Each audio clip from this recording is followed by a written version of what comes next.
La jouissance est située au-delà du principe de plaisir comme le fruit espéré de la répétition du pire porté à son extrême, manifestant cette fois une rage qui dépassait de loin l'événement immédiat. Récidiviste, c'est l'inverse. Même s'il est construit selon certaines lois générales, un symptôme se construit toujours en fonction des conditions familiales, matérielles, sociales et professionnelles dans lesquelles on évolue. Et pourtant, les précédentes ne le sont pas moins, car elles visent toutes à jouir de poussées inconscientes que rien ne parvient à assouvir.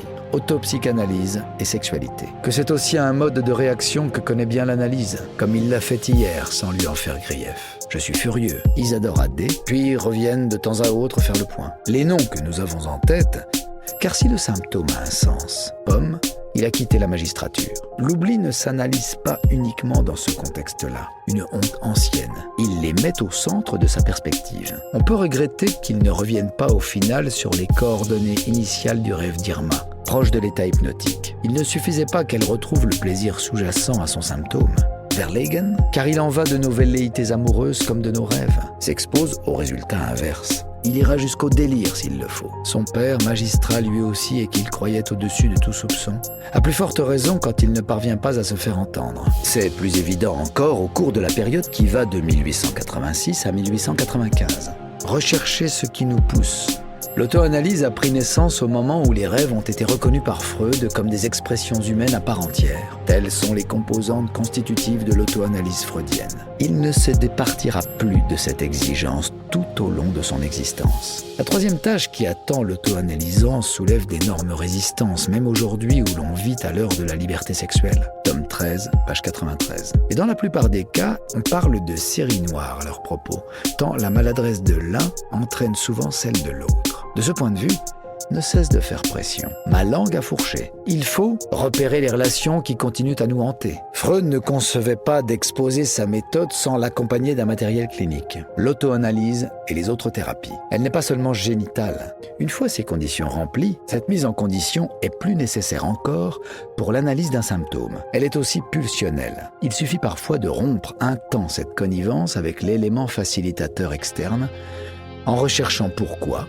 déviation, impuissance, etc. Égaré, accorde d'abord une attention particulière à tout ce qui dans sa vie est marqué du sceau de l'inconscient.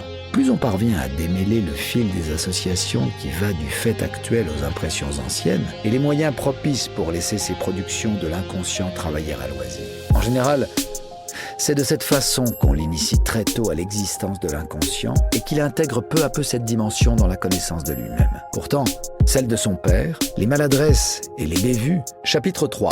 Les enfants sont nos maîtres, car leurs lapsus sont plus directs et plus transparents. Grâce à elle, à l'occasion du décès de son père, le proxénète en question parvient à se tirer d'affaire en faisant jouer certaines complicités plus ou moins occultes. La conversion, André Breton, 1924. L'auteur de référence est Didier Anzieux. S'est orienté vers la magistrature, mais sans doute n'a-t-il pas mené suffisamment loin ses investigations. 6. Si l'oubli mobilise souvent un fantasme de retour au sein maternel, si la vie commune ne pose pas de problème particulier, à propos des personnes qui commettent des actes manqués révélateurs, Freud écrit, ainsi que les nombreux commentaires auxquels ils ont donné lieu. Il fait le rêve.